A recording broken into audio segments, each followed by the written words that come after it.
कल्याणकारकं प्रधानं सर्वधर्माणां जैनं जयतु शासनं जैनं जयतु शासनं।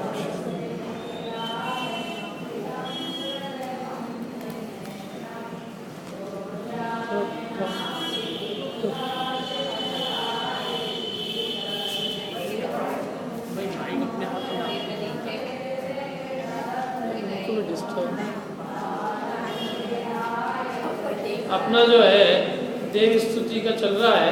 देव स्तुति में अपन ने 7 दोहे अब तक किए। याद हुए किसी को देव स्तुति के 7 दोहे? याद हुए क्या? किसको याद है देव स्तुति इधर आदमियों में? किसी को नहीं है। ये देव स्तुति आएगी परीक्षा में। देव स्तुति तो याद करो भैया। के पढ़ते क्या मंदिर में जाके? नहीं तो मंदिर में आप जाते तो आप लोग भक्तावली जी की पाठ पढ़ते होंगे कि और भी कुछ अपने को याद है?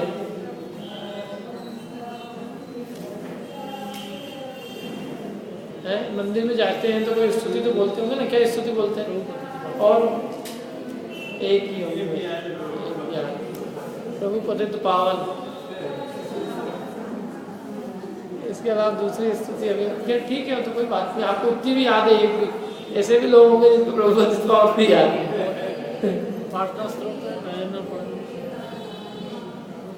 क्या प्रभु पतित पावन भी याद नहीं होगी? ऐसे हो सकता है कि नहीं? याद है आपको? नहीं याद होगी? याद है? पूरी नहीं याद। चलो सकल के याद है?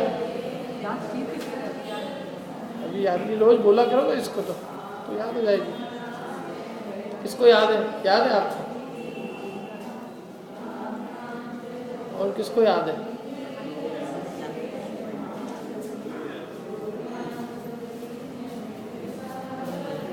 चलो आगे चलते हैं हम। यह लखी निज दुख गद हरण काज तुम्हारी निमित्त कारण हिला जाने ताते में शरण आई उचरो निज दुख जो चिरला। यह लखी माने यह देखकर निज दुख गद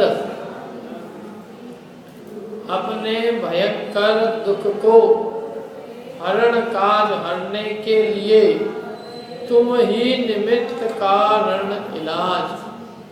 आपको ही मैंने निमित्त कारण माना है। मैंने मेरे भयंकर इस दुख को हरने के लिए एक आप ही निमित्त कारण हो। एक आप ही मेरे दुख को दूर करने में इलाज हो। क्या समझ में आई बात? क्या कह रहे हैं?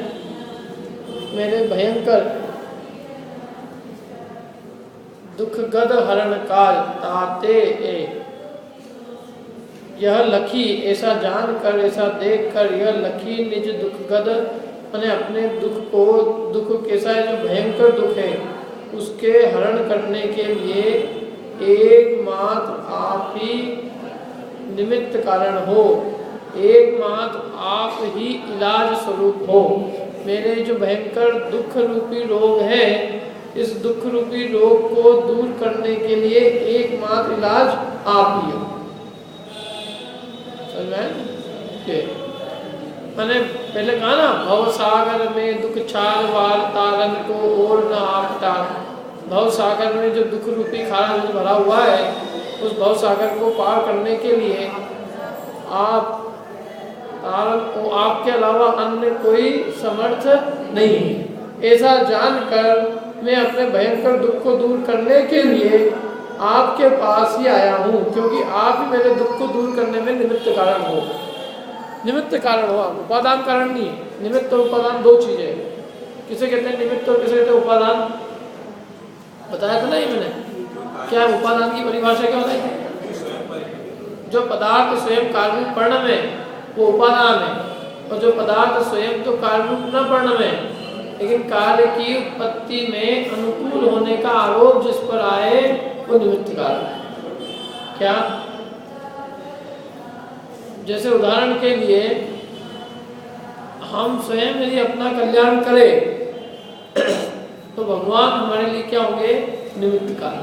और हम नहीं करें तो भगवान निमित्त कारण होंगे क्या? नहीं होंगे। जो स्वयं अपना उद्धार करते हैं, अपना कल्याण करते हैं, यानी जिनका जो स्वयं पुरुषार्थ करते हैं, तो वास्तविक कारण तो वे स्वयं ही है, उपादान कारण तो उनका स्वयं का निज आत्मा ही है। और हे भगवान, उनके लिए आपकी वाणी जो है वो निमित्त बनी, इसलिए आप क्या कहलाए? निमित्त कारण। माने आपकी वाणी निमित्त है और कार्य किसने किया है? हमने किया। क्योंकि यदि आपको उपादान कारण माना जाए तो फिर आपकी वाणी से सबका कल्याण होना चाहिए। दूसरी बात ये कि उपादान मतलब जो वस्तु स्वयं कार्य रूप परिणमती है, तो आपका उपादान आप में है, माने आपने अपनी आत्मा का कल्याण किया, और हमारा उपादान हमारा स्वयं का आत्मा है। तो हम स्वयं अपनी आत्मा का कल्याण करें, माने जीव स्वयं मोक्ष मार्ग में प्रवर्ते, तो वो स्वयं तो हुआ उपादान कारण, और भगवान की वाणी उसके लिए क्या हुई? निमित्त कारण। भगवान क्या हुए? निमित्त कारण। समझ में आए ना? इसलिए हे प्रभु, आपको निमित्त कारण जानकर, आपको इलाज के रूप में जानकर मैं आपके पास आया हूँ। तुम ही निमित्त कारण इलाज, मैंने आपको निमित्त रूप से आप ही को जाना है। आपको छोड़कर जगत में और कोई मेरे दुख को दूर करने में निमित्त भी नहीं हो सकता। उपादान तो मैं स्वयं ही हूँ, आप उपादान नहीं हो। उपादान तो मेरा आत्मा स्वयं का है। मेरा स्वयं का आत्मा जब पुरुषार्थ करेगा तो वो संसार दुख से छूटेगा, लेकिन फिर भी उस संसार दुख से दूर होने के लिए सर्वोत्कृष्ट निमित्त यदि कोई संसार में है तो वो कौन हो? आप। यदि किसी की वाणी उस मोक्ष मार्ग में सहायक होगी तो किसकी होगी? आपकी। जैसे व्यक्ति पढ़ता तो खुद अपनी योग्यता से ही है, शिक्षक की पढ़ाई कोई उसको पढ़ा नहीं देती। क्या? जो व्यक्ति स्वयं पढ़ता है तो स्वयं उपादान शक्ति तो उसकी स्वयं की है, लेकिन जिस शिक्षक ने पढ़ाया तो वो शिक्षक उसके लिए क्या कहा जाता है? निमित्त कारण। क्योंकि यदि शिक्षक को उपादान कारण माने, मैंने शिक्षक को नियामक कारण माने, तो जितने भी लोग पढ़ने वाले हैं सबको एक जैसा और सबका काम हो जाना चाहिए। लेकिन सबका काम नहीं होता, किसी का होता है, किसका नहीं होता है। किसका होता है? जो स्वयं पुरुषार्थ करता है उसका होता है। जो पुरुषार्थ करता है उसके लिए वाणी निमित्त कहलाती है, जो पुरुषार्थ नहीं करता उसके लिए वाणी निमित्त भी नहीं होती। तो हे प्रभु, मैं अपनी आत्मा का उद्धार करता हूँ, हमें ऐसे भव्य जीव की ऐसी भावना है। मैं आज अपने मोक्ष मार्ग के पुरुषार्थ करने के लिए कटिबद्ध हुआ हूँ। क्या? मैं स्वयं उपादान अपने निज पुरुषार्थ को बढ़ाता हूँ, और मैं स्वयं तो मोक्ष मार्ग में पुरुषार्थ करता ही हूँ, और मेरे इस मोक्ष मार्ग के पुरुषार्थ में आप ही निमित्त कारण हो सकते हो, और कोई निमित्त कारण भी नहीं हो सकता। जाने ताते में शरण आए, इसलिए मैं आपकी शरण में आया हूँ, क्योंकि आप ही निमित्त कारण हो सकते हो, अन्य और कोई नहीं। इसलिए मैं आपकी शरण में आया हूँ। और उचरो निज दुख जो चिर लहाए, मैं अपने दुख का जो चिर माने बहुत लंबे काल से, अनादि काल से जो मैं दुख भोग रहा हूँ, उस दुख का आज मैं उच्चारण करता हूँ। हम किसके सामने अपने दुख का उच्चारण करते हैं? जो हमें अपना विश्वास पात्र लगता है। हर किसी के सामने अपने दुख तो नहीं बोलते। सड़क चलते आदमी को क्या मिलेगा उसे? अपने को ऐसा लगे कि इसको दुख बोलने से अपना दुख थोड़ा कम हो जाएगा, या उस दुख को दूर करने का ये उपाय बताएगा, तो हम उसको अपना दुखड़ा रोते हैं कि भाई हमारे दुख को दूर करने का उपाय बताओ। हम कितने भयंकर परेशान हैं। डॉक्टर के पास अपन जाते हैं, अपने को लगता है कि अपना इलाज कर सकता है, तो अपन अपना पूरा दुखड़ा रोते हैं, देखो बहुत तकलीफ हो रही है साहब, कुछ इलाज करो इसका। ऐसे हे प्रभु, मैं अनादिकाल से भयंकर दुखी हूँ, और इसलिए मैं आज आपके सामने अपने दुखों का वर्णन करता हूँ। उचरो मैं आज उच्चारण करता हूँ। उचरो निज दुख, मैं अपने दुख का वर्णन करता हूँ, जो चिर रहा है, मैंने अनादिकाल से मैंने सहे। मैं क्या कहूँ, मैंने क्या क्या दुख सहे हैं, लेकिन फिर भी मैं थोड़ा बहुत अपने दुख का वर्णन करता हूँ।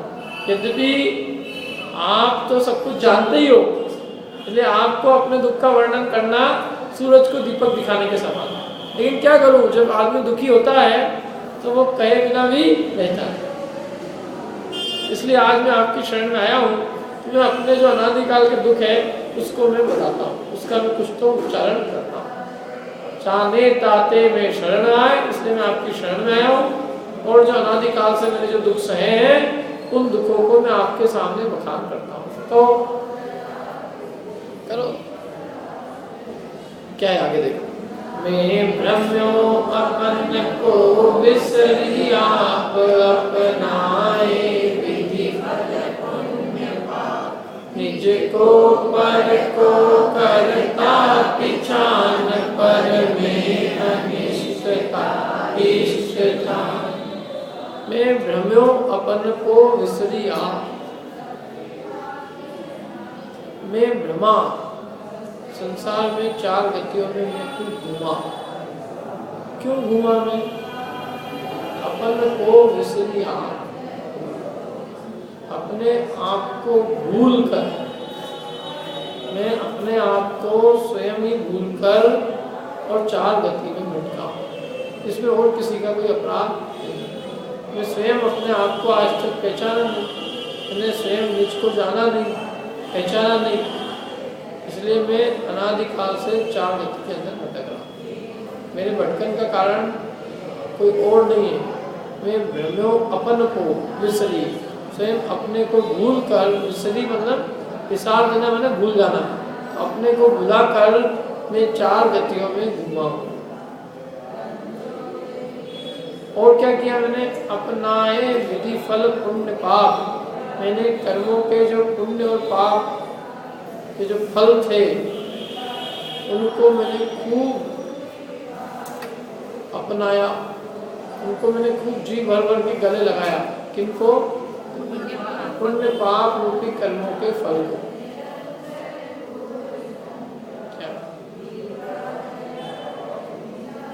मैंने इस संसार के अंदर कर्मों के फल को ही अपनाया, कर्मों के फल को ही भोगा, अपने निज आत्मिक ज्ञान सुख को आज तक भोगा ही। कभी पाप के फल को भोगा तो कभी पुण्य के फल को भोगा, लेकिन अपनी आत्मिक निधि को नहीं भोगा। अपनाए तो मैंने अपनाए उनको, अपनाए विधि फल पुण्य पाप। विधि माने, विधि लिख लो एक अर्थ, विधि माने कर्म, विधि का विधान ऐसे ही है भैया। विधि का अर्थ होता है कर्म, विधि का क्या अर्थ है? कर्म। तो अपनाए विधि फल माने मैंने अपनाए, विधि माने कर्म, कर्म के फल जो थे पुण्य पाप रूप, उनको मैंने क्या किया? अपनाया। अपनाने योग्य नहीं थे, कर्म के फल भोगने योग्य नहीं थे, कर्म के फल जानने योग्य थे, लेकिन मैं तो उन कर्मों के फल में ही तन्मय हुआ और उन कर्मों के फल में जुड़ान किया, और जुड़ान करके और मैंने उन कर्मों के फल को ही मैंने भोगा। पाप का फल आया तो उसमें उसको भोगा और रोने लगा, पुण्य का फल आया तो उसमें इठलाने लगा, हर्ष मनाने लगा। तो इस प्रकार से मैंने जगत के अंदर कर्मों के फल को ही भोगा है, अपनी चीज को आज तक मैंने भोगा ही नहीं। जरा पाप का उदय आता है आदमी उसको भोग ले, अरे भैया भैया, थोड़ा पुण्य का उदय आता है उसको भोग ले। और क्या करते हैं अपन संसार में?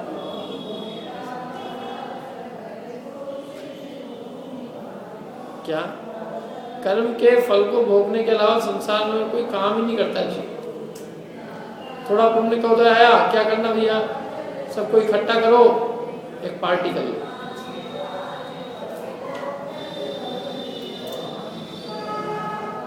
पाप का उदय आया, क्या करें भैया? लो लो धो लो। क्या ज्यादा कुछ हो तो मंदिर में चलो, भगवान से इसका इलाज पूछ। क्या मैंने ये कर्म जो है, ये कर्म का उदय मेरे में है और मेरे को ऐसा सुख है और मेरे को ऐसा दुख है, मैंने आज तक किसी को ही भोगा है। क्या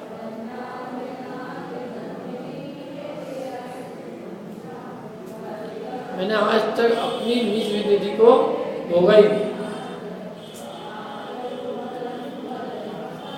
जैसे ऐसा है कि कोई जेलर है, जेलर, और जेलर की दी हुई सामग्री को कोई भोगे, तो जेलर कभी अच्छी सामग्री भी देता है और कभी जो है कभी दंड भी देता है। तो कभी तो अच्छी सामग्री जब देता है तो अपन बहुत हर्षित हो जाते हैं, और कभी थोड़ा बहुत दंड मिलने लगता है तो रोने लगते हैं। वो कह रहे हैं कि बंधन में पड़ा हुआ व्यक्ति और जेलर की दी हुई सामग्री में हर्ष मनाने की क्या बात है। और ऐसे ही कदाचित वो आपको डंडा ही मारे तो उसमें क्या दम है। अरे वो तो जो कुछ भी है, यदि 2 दिन के लिए आपको अच्छी चीज़ भी मिली है तो वो जेलर की इच्छा से मिली है, आपकी खुद की नहीं है। जेलर ने समझ लो आपको 5 स्टार होटल में भी ठहरा दिया, क्योंकि जेल अभी नहीं बन रही थी, इतने दिनों के लिए आपको किसी जगह ठहरा भी दिया, तो ये कोई आपकी नहीं हो गई क्या। और जेल अच्छी नहीं, जेल उस सड़ी उससे भी कोई खराब जगह पे रख दिया तो आपका कोई बहुत बिगाड़ भी नहीं हो गया। क्यों? क्योंकि ये सब उसकी इच्छा से मिली हुई चीज़ें हैं, अपना इसमें कुछ भी कर्तव्य नहीं है, अपना इसमें कुछ भी पुरुषार्थ नहीं है। ये जो कुछ भी है किसका? कर्म का। कर्म रूपी, ऐसे ही कर्म रूपी जेलर ने कभी पुण्य के उदय में इसको पंचेंद्रिय मनुष्य बना दिया, साता के उदय में इसको अनुकूल सामग्री मिल गई, कहीं प्रतिकूल सामग्री, प्रतिकूल पाप का उदय आया तो इसको प्रतिकूल सामग्री मिली, प्रतिकूल सहयोग मिले। तो कभी ये उसमें हंसने लगा कि अरे अरे मेरे सब सामग्री हो गई, और कभी ये रोने लगा कि मेरे ये सब सामग्री चली गई। वो आचार्य कहते हैं कि ना आई है और ना गई है, तू तो जो का त्यों ही हो। कर्म का उदय तेरे में होता ही नहीं, कर्म का उदय तो सब देह आदि में फलता है, तेरे में क्या कर्म का उदय? तेरी ज्ञान दर्शन निधि के अंदर कर्म का उदय क्या काम करता है?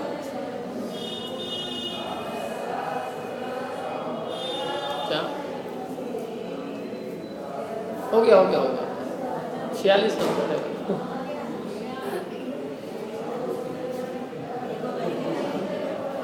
समझ में आया क्या है?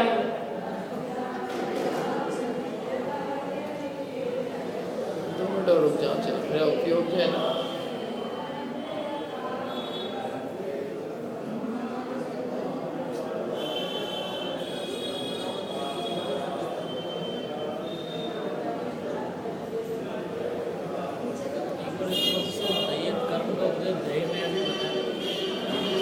शांति रहती।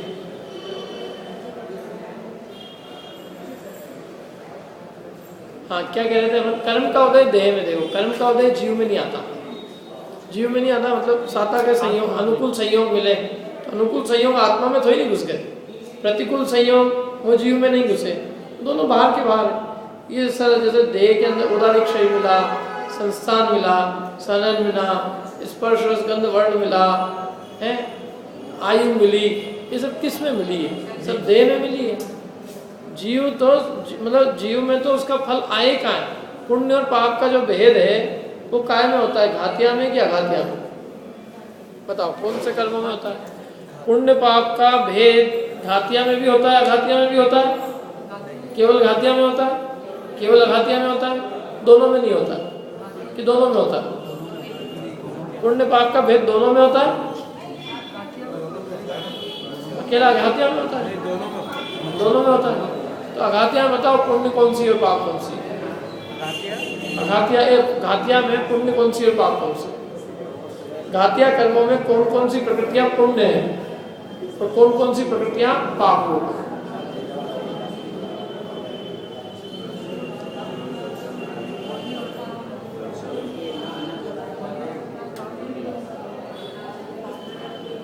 घातिया कर्म में कौन कौन सी प्रकृतियां पुण्य है, कौन कौन सी प्रकृतियां पाप है, ये बताना है।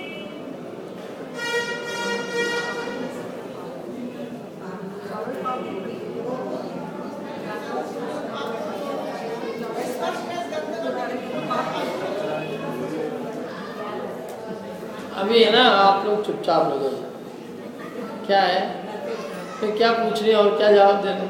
घातिया कर्मों में कौन कौन सी प्रकृतियां पाप है और कौन कौन सी पुण्य है? घातिया कर्म कौन कौन से है मालूम है? ज्ञानावर्णी, दर्शनावर्णी, मोहनी, इनमें कोई पुण्य है? सब पाप ही है। और अघातिया में कौन कौन सी पुण्य और कौन कौन सी पाप? अघातिया में वेदनी, आयु, नाम, इनमें कौन सी पुण्य और कौन सी पाप? ये भी सब पाप ही है। तो पुण्य कर्म कोई है ही नहीं। कोई कर्म पुण्य भी होते हैं, नहीं होते हैं? वेदनी में साता वेदनी पुण्य है, असाता वेदनी पाप है।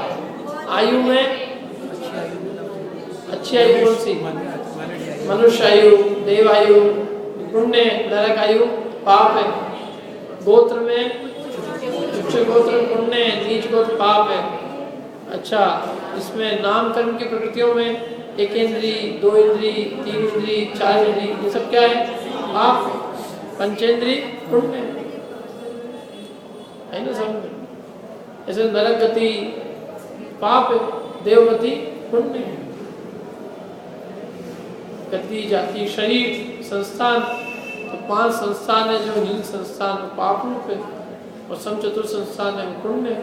वज्रषभ नारायण सैनन है पुण्य है, बाकी सैनन पाप है। तो ये नाम कर्म में पुण्य पाप का विभाजन है। आयु में भी पुण्य पाप का विभाजन है, वेदनी में पुण्य पाप का विभाजन है, गोत्र में पुण्य पाप का विभाजन है। लेकिन ज्ञानावर्णी में पुण्य पाप का विभाजन है, दर्शनावर्णी में, मोहनी में, अंतराय में। तो घातिया कर्म सब क्या है? पाप है। अच्छा, घातिया कर्म के सामने अघाती कर्म की क्या ताकत है? अघाती कर्म तो सिद्धों के भी, अनंतों के भी हैं, लेकिन कोई अंतर है उनके अनंत ज्ञान दर्शन सुख वीर में, उनके और सिद्धों के? वो अघाती कर्म तो जली हुई लस्सी के समान है उनके लिए है। जो क्या, यदि उसकी शक्ति होती अघातिया कर्म की, तो उनके सुख में और सिद्धों के सुख में अंतर होना चाहिए। लेकिन जैसा सुख सिद्ध भगवान भोगते हैं, वैसे ही सुख अलग भगवान भोगते हैं। इसका मतलब ये हुआ कि अघाती कर्म वास्तव में इतने, जो अघाती कर्म आत्मगुणों के घातक नहीं है। असली जो घातक है वो कौन है? घातिया कर्म, जो मेन चीज है। सारा फोकस अपना कहाँ पे जाता है? उधर अघातिया कर्म। कौन सी आयु मिली, कौन सी गति मिली, कौन सी इंद्री मिली, क्या मिला, मैंने वो भी देह के अंदर मिल रहा है, बाकी ये तो वहां भी कहाँ आ रहा है? ये तो क्या मिला जीव को, वहां जाता है। साकार रूप सामग्री क्या मिली और असाकार रूप सामग्री क्या मिली? जबकि वो सामग्री तो बहुत बाहर की बात है। जो देह में जो फल आ रहा है, वो देह रूप फल भी, वो भी कुछ आत्मा के गुणों का कुछ घात नहीं करता है। जो असली आत्मा के गुणों का घात करने वाले कर्म है, वो सब पाप रूप ही घातिया है। वास्तव में जो असली कर्म है ना, वो 4 घातिया कर्म।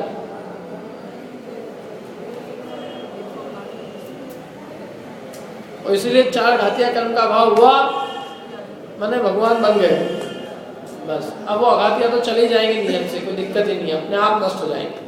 जो नाश करने का पुरुषार्थ किया वो 4 घातिया कर्मों का किया। अघाती तो अपने आप बाय 1 गेट 1 फ्री जैसे काम। आपने घाती कर्म का अभाव किया, वीतरागता सर्वज्ञता प्रकट की, तो इसके बाद में सिद्ध अवस्था तो अपने आप चल के आएगी। तो अपना जो पुरुषार्थ था वो केवल किसका रहा? घातिया कर्म के अभाव में। तो इसलिए वो कहते हैं कि हमने ये पुण्य और पाप जो अघातिया कर्म के भेद थे, उनको हमने अपना रखा है। उनको अपनाते अपन साता की सामग्री में सुखी हो गए, असाता की सामग्री में रोने लग गए, लोग आया तो रोने लग गए, धन आने लग गया तो हंसने लग गए। ये सब सामग्री है, बाह्य सामग्री। तो इन बाह्य सामग्री को अपना रहे हैं, और जो आत्मा के गुणों का घात करने वाले कर्म हैं, उन पे हमारी दृष्टि नहीं थी कि वो भी कुछ हो रहा है वहां। समझ में ही बात? मैंने सामग्री को अपना के और व्यर्थ में सुखी दुखी हो रहे हैं, और जो मूल आत्मा के गुणों का घात होता है उस पर हमारी दृष्टि नहीं है। हम कर्म के फल को अपना अपना के, वो भी कौन से कर्म के फल को? अघातिया कर्म के फल को, जो कि पुण्य पाप रूप में फलता है, उसको अपना रहे हैं और अपने आत्मा के स्वरूप को भूले। समझ गए ना? घातिया सब पाप ही है। ज्ञानावर्णी ज्ञान गुण का घात करता है, दर्शनावर्णी दर्शन का, मोहनी मोहित करता है, अंतराय शक्ति को रोकता है।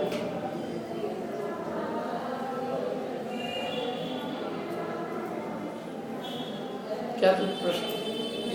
मतलब इष्ट अनिष्ट मान रहे हैं तो अघातिया से मान रहे हैं। इष्ट अनिष्ट मान रहे हैं, वो मोहनी कर्म का कार्य है, वो मोहनी कर्म का कार्य है। वस्तु तो जो है सो है, लेकिन हम उसको इष्ट मान के अनिष्ट मान के व्यर्थ में दुखी हो रहे हैं। ये अपनी भूल है। कह रहे हैं कि साता असाता का जो भी संयोग मिला, उसको हमने अपनाया, उसमें हमने सुख दुख की कल्पना करी, उसको हमने ये माना साता के उदय को अपना के, मैंने पुण्य के फल को अपना के हमने अपने को सुखी माना, पाप के फल को अपना के हमने अपने आप को क्या माना, दुखी माना। पुण्य और पाप के फल को अपना, ये गलती है। मैं भ्रम्यो अपन को विसरी आप, मैं अपने आप के स्वरूप को भूलकर और मैंने पुण्य और पाप के फल को मैंने क्या किया, अपनाए विधि फल को। अब आगे क्या कहते देखो, निज को पर को करता पिछान, निज को पर का करता पिछाने की निज को पर को करता पिछान, निज को पर का करता पिछान, यही निज को पर का की पर को, निज को पर का, तो निज को पर का करता पिछान में क्या अर्थ होगा, अपने आप को मैंने पर का करता माना, और निज को पर को करता पिछान में क्या अर्थ होगा, दोनों को दोनों को निज को और पर को करता पर को माना, उसको भी माना अपने को। हाँ, ये निज को पर का करता माना और पर को निज का करता माना, वो सही वो है, ये एक ही लाइन। यदि निज को पर का करता पिछान ये माने तो एक वन में हुआ बस कि अपने को हमने पर का करता माना, लेकिन पर को अपना करता माना ये बात नहीं आई। पर द्रव्य हमारा कुछ कर सकता है ये मानते ही नहीं अपन, ये हमारा बिगाड़ कर सकता है, ये हमारा सुधार कर सकता है, ये मानते ही नहीं मानते। तो मानते तो पर को भी अपना करता मानते ही नहीं, पर पदार्थ हमारा कुछ कर सकता है, तो पर को अपना करता मानते हैं और अपने को पर का करता। इसलिए निज को पर को दोनों को करता पिछान, दोनों को हमने क्या माना, करता। निज को किसका करता माना, पर का, और पर को निज का। समझ में है ना, इसलिए निज को पर को करता पिछान ये गलती करी मैंने बहुत बड़ी गलती है, मेरी भूल है ये कि मैंने आज तक अपने आप को परद्रव्य का करता माना। मैं किसका करता था, निज का, और पर किसका करता था, पर का। और हमने निज को किसका, अपने को किसका करता माना, उसका, और उसको किसका करता माना, अपना।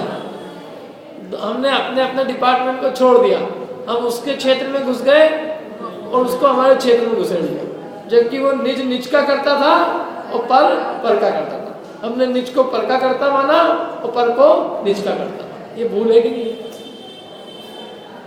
निज को पर को करता पिछान, स्वयं को और परद्रव्य को एक दूसरे का करता धरता माना, जबकि वस्तु स्थिति ये थी कि कोई किसी का करता धरता नहीं था। हम अपने करता थे, परद्रव्य अपना करता था। हम अपनी पर्याय उत्पन्न करते थे, परद्रव्य अपनी पर्याय उत्पन्न करता था। हम उसकी पर्याय नहीं करते थे, वो हमारी पर्याय नहीं करता था। वो अपना उत्पाद व्यय ध्रुव स्वयं करता था, हम अपना उत्पाद व्यय ध्रुव स्वयं करते थे। हम उस रूप नहीं परिणमते थे, वो मुझ रूप नहीं परिणमता था। हम अपने में ही परिणमन करते थे, वो अपने में ही परिणमन करता था। क्या करता था, कर रहा है, करेगा।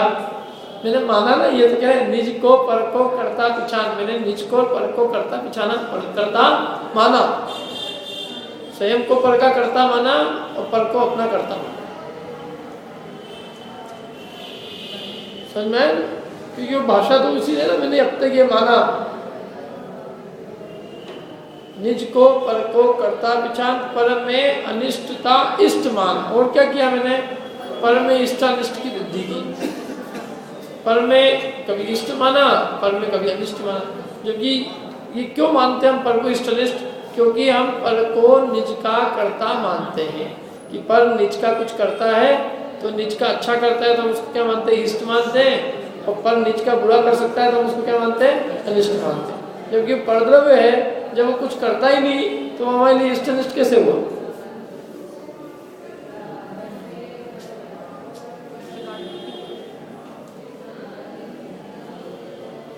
मैंने जैसे शेर है और बकरी है और उन दोनों के बीच में वज्र की दीवार है, और फिर भी बकरी दुखी होए शेर को देख देख के। कांच की दीवार, अब उसको नहीं पता है कि कांच की दीवार बीच में, अब बकरी मर जाए इसमें देख देख के उसमें, तो शेर का कोई दोष माना जाएगा क्या? उसने उसको अनिष्ट मान लिया तो क्या करे? और ऐसे ही यदि वहाँ घास दिखे उसको, घास को देख देख के मोटी होती रहे, तो उसमें घास क्या करे? अभय कुमार, ये इसमें श्रेणिक चरित्र के अंदर एक कहानी आती है कि राजा श्रेणिक जो है एक गांव पे नाराज हो गया। क्या हुआ कि वो जब उसको उसके पिताजी ने निकाला था घर से, क्योंकि उनके पिताजी को किसी ने कहा कि भाई इनको इनके भाई नहीं रहने देंगे और राजा यही बनेगा, लेकिन आप इनको अभी यहाँ से राज्य से निकाल, तो उनको निकाल दिया। तो निकाला जब, तो उसके बाद में वो गए, तो जिस गांव में गए, एक गांव में, तो उस गांव के लोगों को पता चला कि इनको राजा ने निकाल दिया। तो उस गांव के किसी भी आदमी ने अपने घर में घुसने तक नहीं दिया।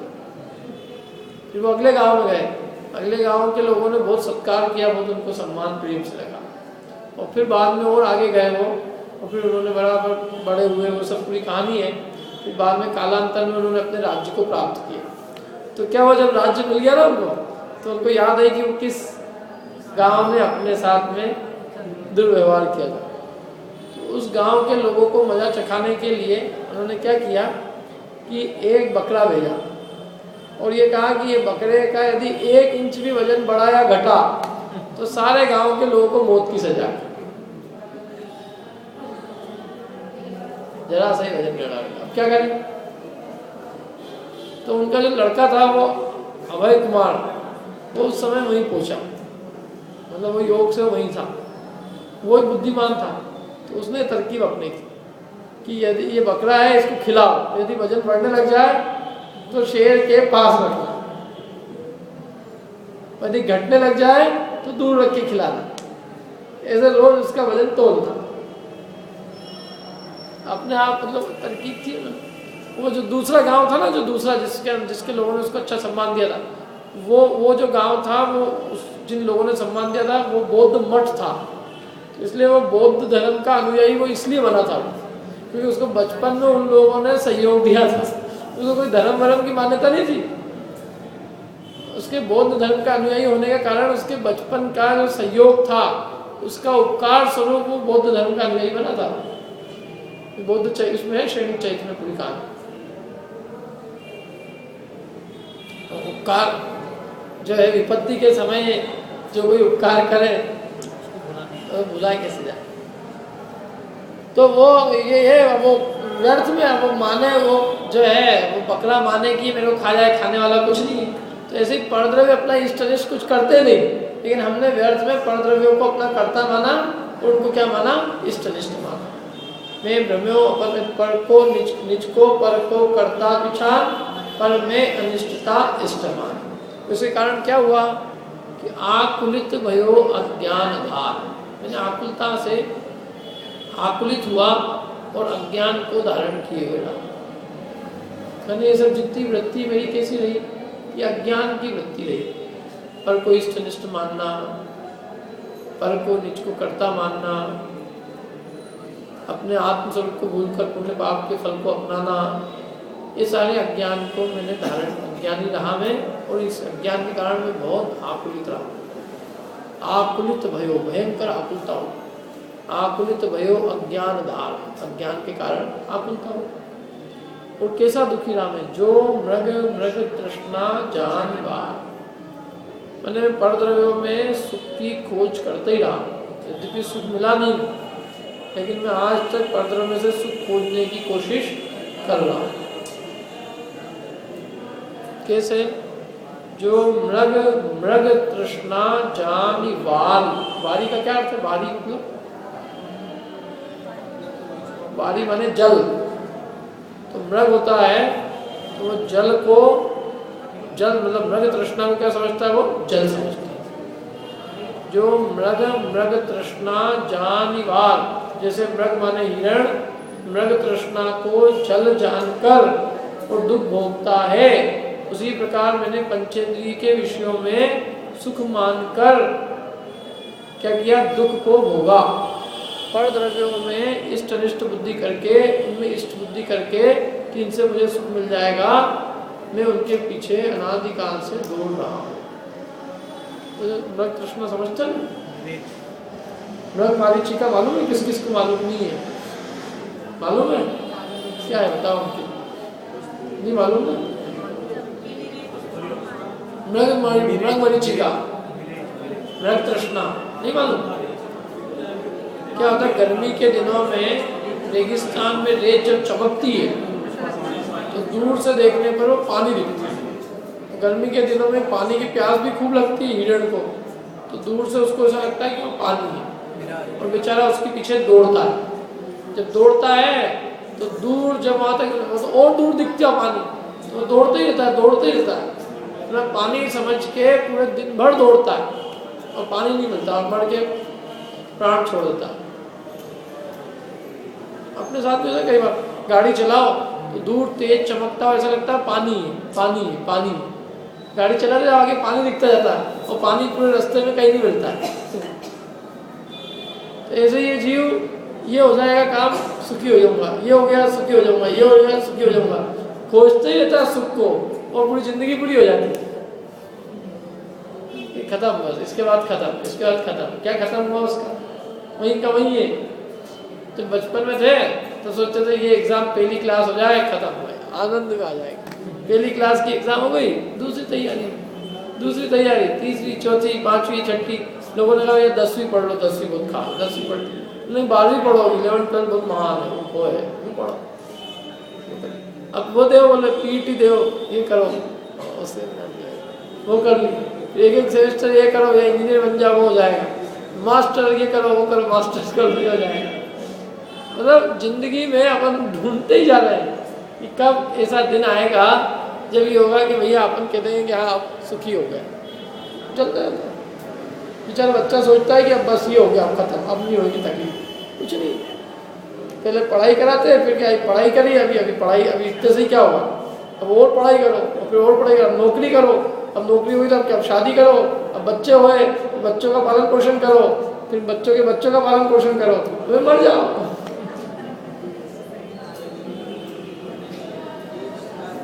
इसके अलावा जिंदगी और क्या है बताओ? है? कब आती है और कब चली जाती है पता ही नहीं चलता। सोचता रहता है अब खत्म हो जाएगा, अब खत्म हो जाएगा, अब खत्म हो जाएगा, अब खत्म हो जाएगा, हो जाता खत्म, कुछ नहीं होता। लोग तो मैं मेरे बच्चों को निपटा लूँ बस, वो खुद ही निपट जाता है उनको निपटाने से। निपटते ही नहीं है उसके किसी के। पहले बच्चे निपटते हैं, फिर बच्चों के बच्चे निपटने लग जाते हैं, फिर वो चालू हो जाता है। कुछ लोग अपने बच्चों के पीछे नहीं आ पाते मंदिर, कुछ बच्चों के पीछे नहीं आ पाते। तो इसलिए संसार में तो ये सब चलता ही रहता है, मतलब रंग मरीची का ही है। संसार में एक के बाद एक के बाद एक के बाद दौड़ते रहो, कोई दौड़ अंत होने वाली नहीं है। रेगिस्तान की रंग मरीचिका से भी भयंकर है, क्योंकि रेगिस्तान में तो कम से कम मर के यात्रा खत्म, और कदाचित उसको समझ में भी आ जाए, थक जाए तो। लेकिन यहाँ तो ये थकता ही नहीं है, ये तो निरंतर भागते ही जाता है। ये भी नहीं सोचता है कि जो भाग रहा हो इतने दिन से अभी तक पानी नहीं मिला, अब आगे कैसे मिल जाएगा, अब तक सारे काम खत्म नहीं हुए, आगे कहाँ से हो जाएंगे।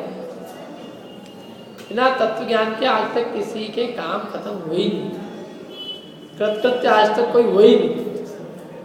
कृतकृत्य मतलब सारे काम पूरे हो गए। सिद्ध भगवान के अलावा कोई कृतकृत्य नहीं होते, और सिद्ध दशा होती, प्रकट होती तत्व ज्ञान से, कृतकृत्य बना हो जाता है, जो करना था सब कर लिया। तो इसलिए वो कहते हैं कि ये तो मैं जो है अज्ञान के कारण आकुलता धारण करके भयंकर दुख भोग रहा हूँ, और जल मतलब मृग तृष्णा को जल समझकर बिना भर निरंतर दौड़ लगाया जाओ, निरंतर दौड़ लगाया जाओ। और दौड़ से दुखी कौन हो रहा है? खुद स्वयं, मैं स्वयं दुखी हो रहा हूँ, कोई और नहीं, मैं स्वयं ही आकुलता के दुख को भोग रहा हूँ। आकुलित भयो अज्ञान धार जो मृग तृष्णा जान। और अब आगे कहते हैं और क्या गलती कर रहा हूँ? तन परिणति में आपोचिता,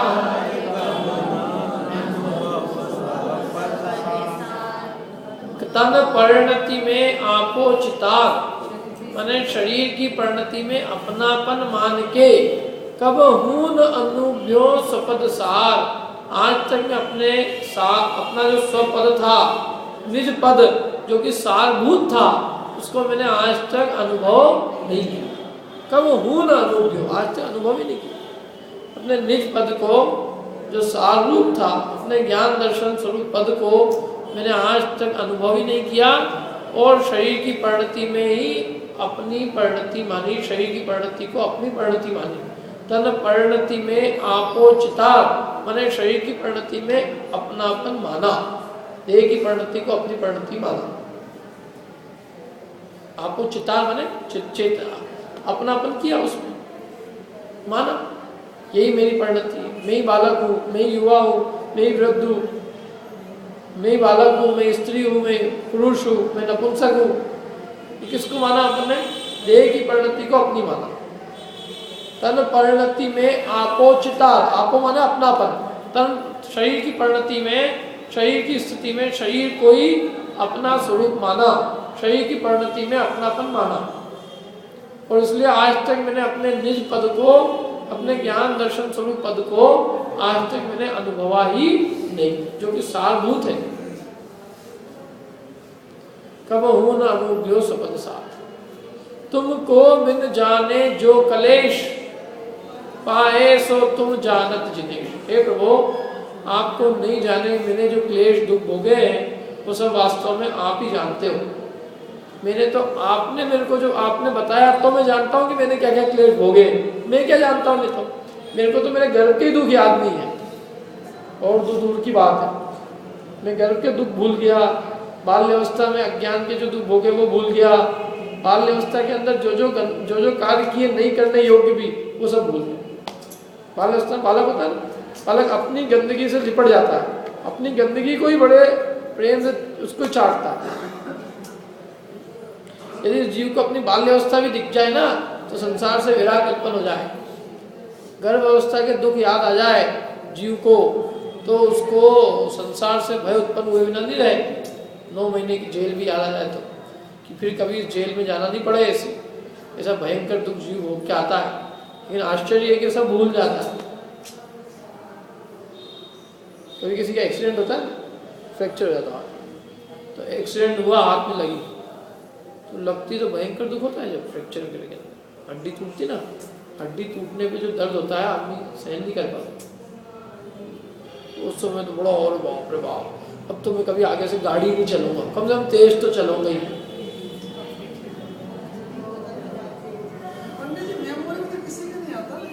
क्या फिर थोड़े दिन होते हैं और थोड़े दिन हो गए फिर हाथ वाथ ठीक हो गया और गाड़ी वाड़ी जो है थोड़ा धीरे धीरे, थोड़े दिनों बाद धीरे धीरे चलाएंगे। धीरे धीरे करते करते करते और 2-5 साल में वो वैसे ही करने लगता है जैसा पहले का। ये मेमोरी नहीं है उसकी, मेमोरी है मेरे तो हाथ मेरे खुद का फ्रैक्चर होता है। मेमोरी नहीं तो वही तो कह रहे हैं कि आगम से अपन दूसरे को तो देखते हैं ना, प्रत्यक्ष देख रहे हैं ना दूसरे के, तो अपन कोई बिना गर्भ के तो आ नहीं गए। अपन अनुमान कर सकते हैं कि अपन मनुष्य है ना, संगी पंचेंद्री, हर चीज अपने को ही अनुभव करके देखने, अपने को दूसरों के अनुभव से भी तो अपने को खबर पड़ सकती ना कि ये अपने साथ हुई कि नहीं हुई ये घटना। जो बाल्य अवस्था के जो दुख है, गर्भावस्था के दुख है, वो अपन जो है दूसरों का देख के अनुमान कर सकते हैं। और मेमोरी में याद नहीं है तो गलती किसकी है? यही तो कह रहे हैं कि अपना अज्ञान है ना, ये कितना भयंकर है कि हमें कुछ भी याद नहीं है। तो ये अज्ञान अपने आप में सबसे बड़ा दोष है। याद नहीं रहना ये कोई गुण तो ही नहीं है, ये दोष है।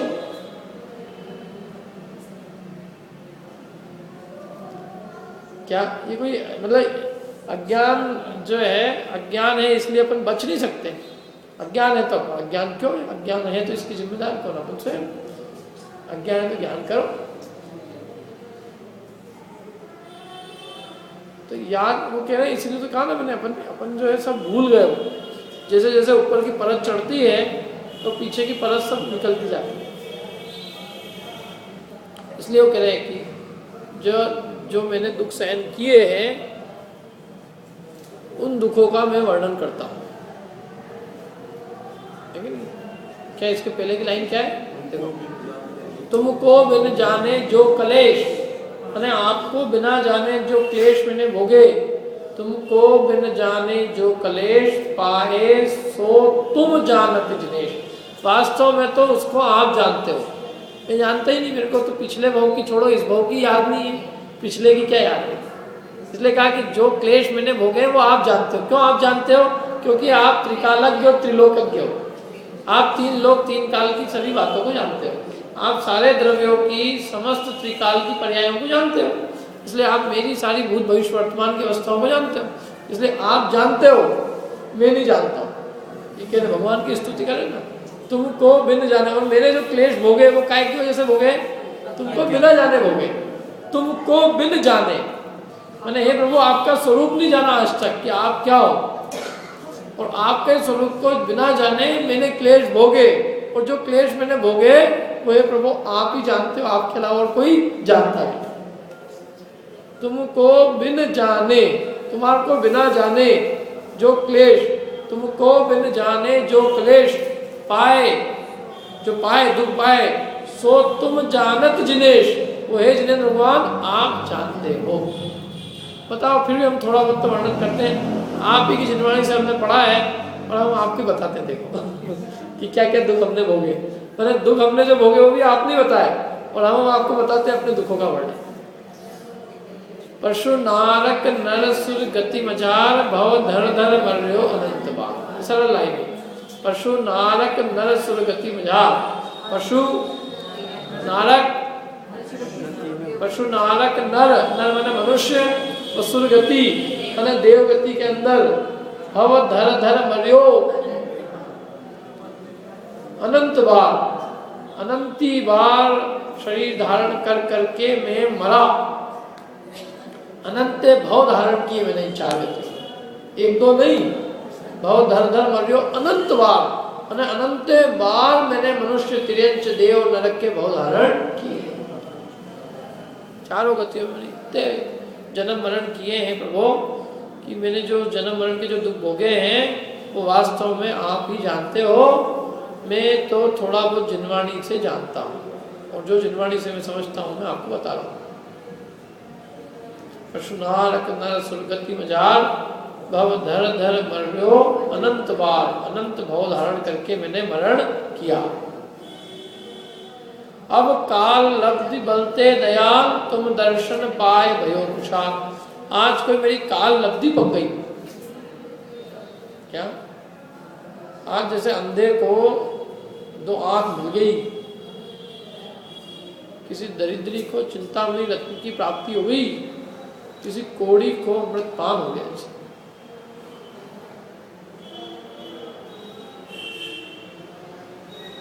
क्या मैंने एकदम जिसको कहें कि अंधे के हाथ में बटेर पक्षी आ गया।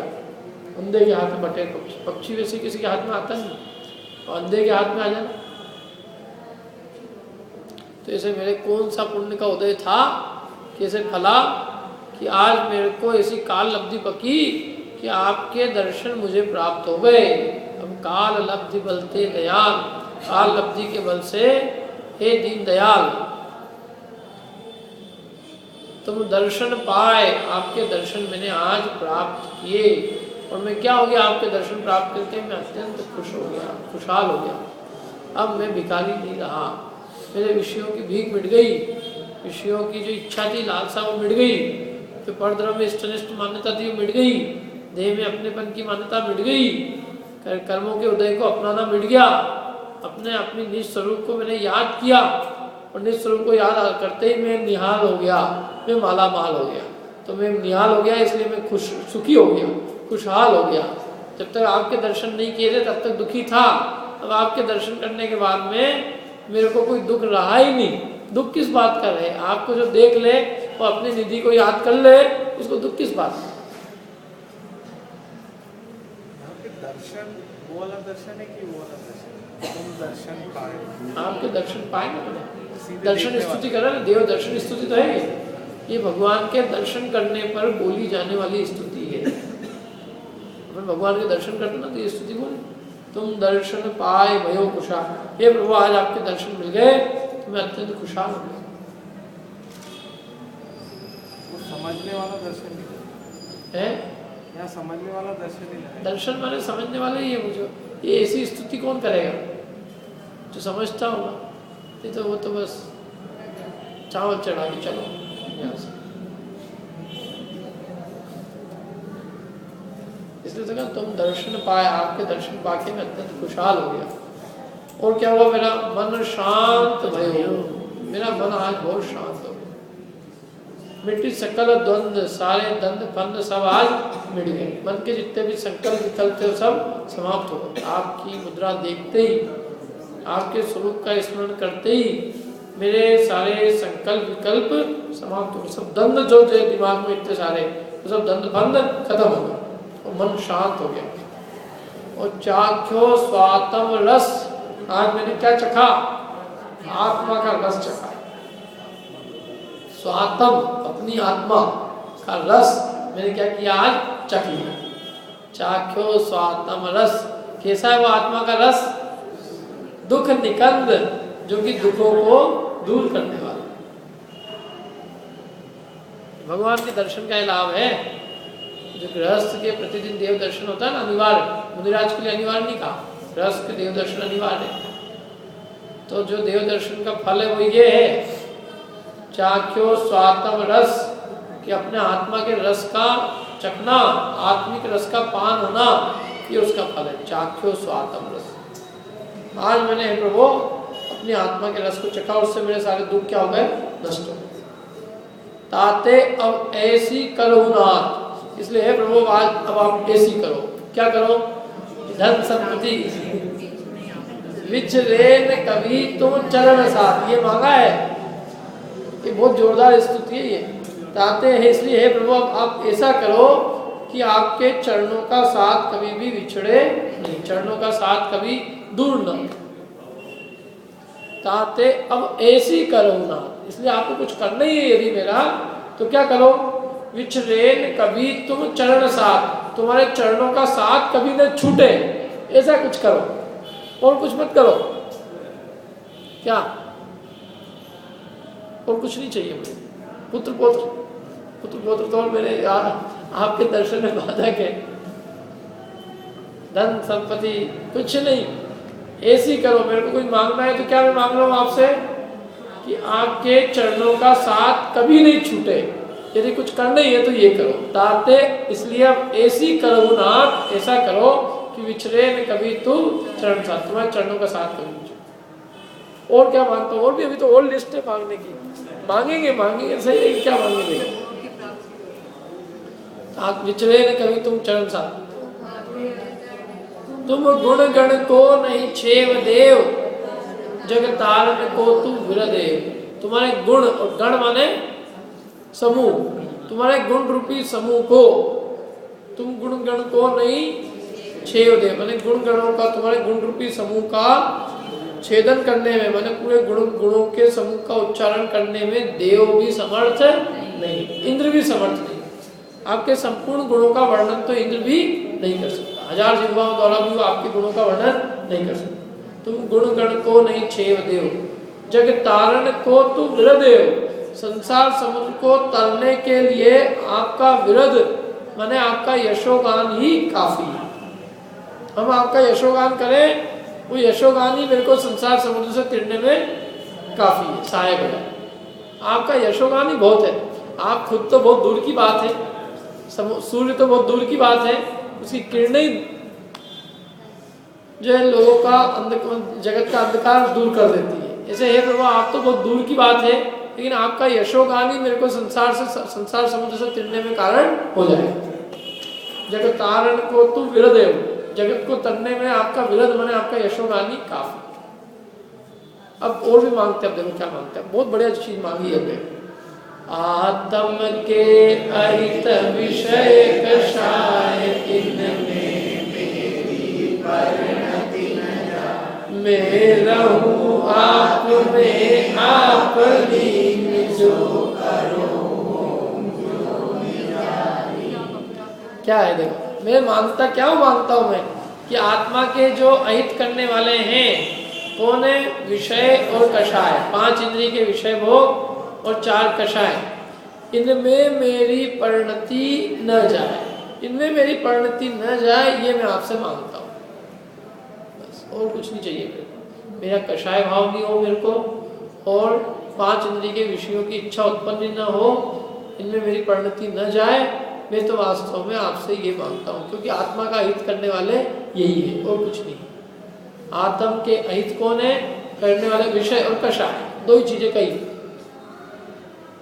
और यही आत्मा का हित करने वाले, इसलिए इनमें मेरी परिणति न जाए। मेरा बुरा ना हो, तो बुरा ना हो तो कैसे नहीं बुरा होगा? बुरा के कारण तो मालूम है कि बुरा किससे होता है, तो बुरा होता है विषय कषाय से। आत्मा का हित करने वाले विषय कषाय है, और कोई नहीं है। भूत, ठाकिनी, डाकिनी, झाकिनी, वाकिनी, ये सब नहीं है। ये पता नहीं क्या क्या किन किन को छिन्नम भिन्नम छिन्नम छिन्नम खत्म, बेचारा को सबका छेदन भेदन कर सुबह सुबह, जबकि बहुत हिंसात्मक शब्द है। कभी कहना अपने पति को छिन छिन छिन तो छिन छिन कर देवी देवता को बोल रहे लोग आराम से। उसका अर्थ तो समझे मैंने कहा, अर्थ क्या होता है उसका, ये जबकि भाषा भी नहीं बोली जा सकती। छेदन करना है, भेदन करना, सब्जी को सुधारना है, और तो लोगों को ही छिन्न ये सब हिंदू मान्यताओं की चीजें है, सब अधिकार जैन दर्शन में तो कुछ है ही नहीं है सब। ये है स्तुति दौलत राम जी, क्या कि करो, ये करना हो तो मांगना है तो मांगो, क्या करें? आत्म के अहित विषय कषाय, इनमें मेरी परिणति न जाए। किसी को मारने की बात भी करना, ये तो हिंसात्मक शब्द भी बोलना पाप है, वो तो कषाय रूप है सब। और क्या है? अच्छा वीतराग हो, वीतरागता का कोई पोर्शन हो उसमें ठीक है, मेरा कोई नुकसान करने वाला है ही नहीं जगत में। कौन करे किसको? मैं कौन सी मारी में भारी में कौन सी को नष्ट करूँ? मेरा सबसे बड़ा नुकसान करने वाले हैं अहित विषय और कषाय, इनमें मेरी परिणति न जाए, बस हो गया मेरा काम। और मैं रहूं आप में आप में, मैं रहूं आप में आप, मैं अपने स्वरूप में लीन रहूं। क्या होगा इससे? मैं सो करूं हूं जो निजाधीन, इससे मैं अपने आत्मा के अधीन हो जाऊंगा, परद्रव्य की अधीनता सब मिट जाएगी। यदि मैं अपने में रहा, अपने में लीन रहा, तो मेरी अपने आप विषय कषाय की अधीनता मिट जाएगी। विषयों की अधीनता जो है आज तक मिट जाएगी। मैं अपने स्वरूप में लीन रहूंगा, विषयों की जरूरत ही नहीं पड़ेगी, तो स्वाधीन नहीं हो जाऊंगा, स्वाधीन हो जाऊंगा। पराधीनता क्यों होती है? क्योंकि हम विषयों की इच्छा करते हैं, विषयों में सुख मानते हैं, विषयों में सुख बुद्धि है, विषयों के गुलाम है, इसलिए पराधीन है। तो मैं आपसे मांगता हूं कि मैं तो अपने स्वरूप में लीन हो जाऊं, तो उससे मैं स्वाधीन हो जाऊंगा। स्वाधीन हो जाऊंगा तो पराधीनता का दुख समाप्त हो जाएगा। हे प्रभु, मैं ये आपसे मांगता हूं, समझ में ना?